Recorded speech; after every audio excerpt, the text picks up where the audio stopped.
நிச்சயமாக தீபிகா. தென்காசி மாவட்டத்தில் கோடை விடுமுறை முடிந்து பள்ளிகள் திறக்கப்பட்ட 2வது நாளே பள்ளியின் மேற்கூரையானது இடிந்து விழுந்த சம்பவம் தென்காசி மாவட்டத்தில் பெரும் பரபரப்பை ஏற்படுத்தியுள்ளது. அதாவது தென்காசி மாவட்டம் குணராமநல்லூர் ஊராட்சிக்கு உட்பட்ட வேட்டைக்காரன்குளம் பகுதியில் ஊராட்சி ஒன்றிய துவக்கப்பள்ளியானது செயல்பட்டு வருகிறது.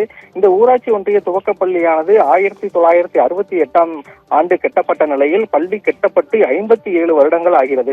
இந்த நிலையில் இந்த ஊராட்சி ஒன்றிய துவக்கப்பள்ளியானது 1 முதல் 5ஆம் வகுப்பு வரை செயல்பட்டு வருகிறது. இதில் மொத்தமாக 15 மாணவர்கள் மட்டுமே பயின்று வருகின்றனர். இவ்வாறு பயின்று வரக்கூடிய சூழலில் இன்று காலை பள்ளியானது திறக்கப்பட்ட நிலையில் பள்ளியின் மேற்கூரைகள் இடிந்து பெயர்ந்து விழுந்துள்ளது. அதிர்ஷ்டவசமாக பள்ளியில் இருந்த குழந்தைகள் யாருக்கும் காயம் ஏற்படவில்லை என்பது குறிப்பிடத்தக்கது. மேலும் இந்த பள்ளியில் 2 ஆசிரியர்கள், தலைமை ஆசிரியர் உட்பட 2 ஆசிரியர்கள் மட்டுமே செயல்பட்டு வரக்கூடிய நிலையில் பள்ளியானது கோடை விடுமுறைக்கு முன்பாகவே பள்ளியின் மேற்கூரைகள் சரி செய்யப்பட வேண்டும், பள்ளிகள் சீரமைக்க வேண்டும் எனவும் ஆசிரியர் தரப்பில் கல்வித்துறை நிர்வாகத்திடம் கோரிக்கை வைக்கப்பட்டதாகவும் கூறப்படுகிறது.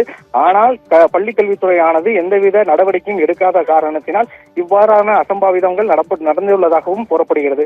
இந்த வகையில் தென்காசி மாவட்டத்தில் தற்போது துவக்க பள்ளியில் மேற்கூரையானது இடிந்து விழுந்து பள்ளியில் படிக்கக்கூடிய சிறு குழந்தைகள் அதிர்ஷ்டவசமாக உயிர் தப்பிய நிலையில் இந்த சம்பவமானது பரபரப்பை ஏற்படுத்தியுள்ளது என்று கூற வேண்டும்.